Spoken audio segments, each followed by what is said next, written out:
Bonjour à toutes et bonjour à tous. J'espère que tout va pour le mieux pour vous, mes chers habitués. Je vais vous donner quelques nouvelles en peinture. Ces 2 dernières semaines ont été éprouvantes émotionnellement de mon côté. Mon fun est parti en vacances pour me laisser seule avec des sentiments de colère et d'impuissance.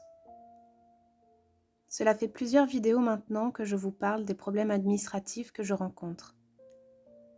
Eh bien, chaque jour qui passe rend cette situation de plus en plus pénible à gérer et à supporter. Tous les jours, je perds plusieurs heures de temps précieux à essayer de joindre tous les organismes pour me permettre de débloquer la situation dans laquelle je me trouve. Mais sans succès. Et alors que j'apercevais une lumière au bout du tunnel, un nouveau coup de massue m'est tombé dessus ce jeudi. Ce calvaire administratif puise dans mon énergie. Mon hypersensibilité ne m'aide pas dans cette situation. Je me prends à chaque fois de nouvelles claques qui me laissent dans un état d'incompréhension totale et surtout dans l'incapacité de me remettre à peindre et d'avancer sur mon livre. Nous avons également été touchés par la tempête de la semaine dernière. Mon atelier s'est retrouvé inondé pendant plus de 8 jours car la pluie ne cessait de tomber.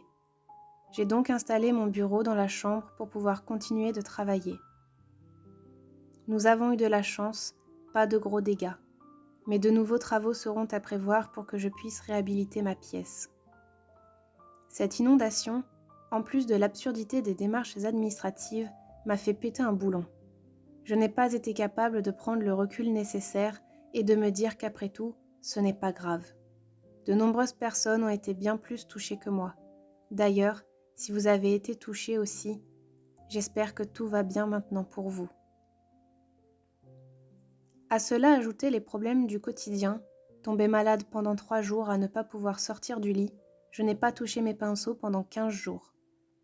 Je pense que la vie veut m'apprendre une nouvelle leçon. Ces derniers jours, je suis en train de réaliser quelque chose d'important, quelque chose que je pensais pouvoir contrôler.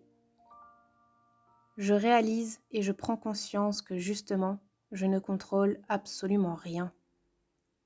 Il y a 5 ans, j'ai basé mon développement personnel sur le contrôle de mon être, pour savoir où je vais dans ma vie et dans chaque pan de ma vie, pro et perso. Ne serait-ce pas là ma naïveté qui revient ? Les seules choses dont j'ai le contrôle, c'est ce qui me concerne moi et uniquement moi.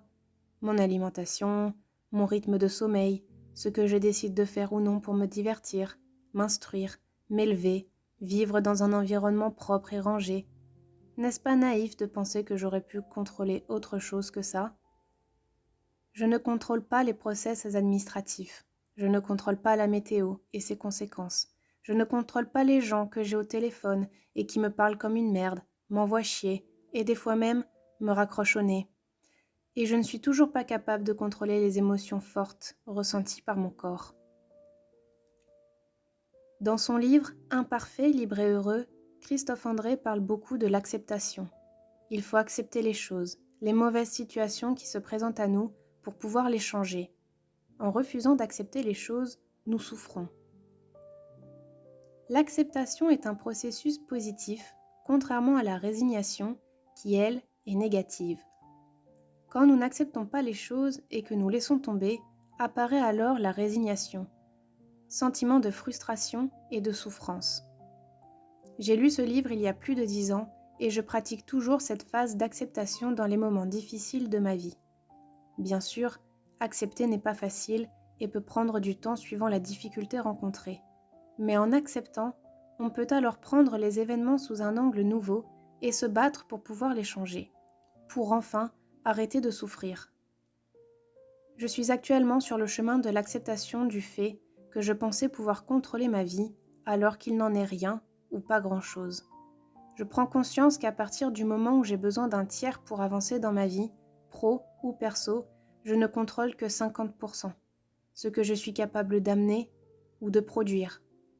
Les autres 50% sont dans les mains des autres personnes ou organismes. Cette prise de conscience me fait mal, certes, mais d'un autre côté, me fait grandir. Je sens qu'un voile s'enlève de mes yeux et que je vois la vie sous un autre jour. Un peu comme cette impression du jour où on se réveille et où on réalise que l'on a quitté l'enfance, que l'on est adulte avec toutes les responsabilités que cela représente. Cela fait 5 ans maintenant que je vis avec cette fausse croyance de pouvoir contrôler ma vie. Accepter de ne pas pouvoir le faire totalement me fait peur. Mais il y a tellement de choses qui sont au-dessus de moi et dont je n'ai pas le choix que d'accepter leur façon de tourner. J'accueille cette nouvelle leçon de vie à bras ouverts. Je n'ai aucun doute sur le fait qu'elle me sera bénéfique et qu'elle m'apportera le recul dont j'ai besoin pour éviter de souffrir de n'importe quelle situation absurde et du mauvais traitement de certaines personnes. J'espère que ce partage sur le processus d'acceptation pourra vous aider également. Merci de m'avoir écouté jusqu'ici. J'espère que mon fun sera revenu pour la semaine prochaine. D'ici là, prenez bien soin de vous.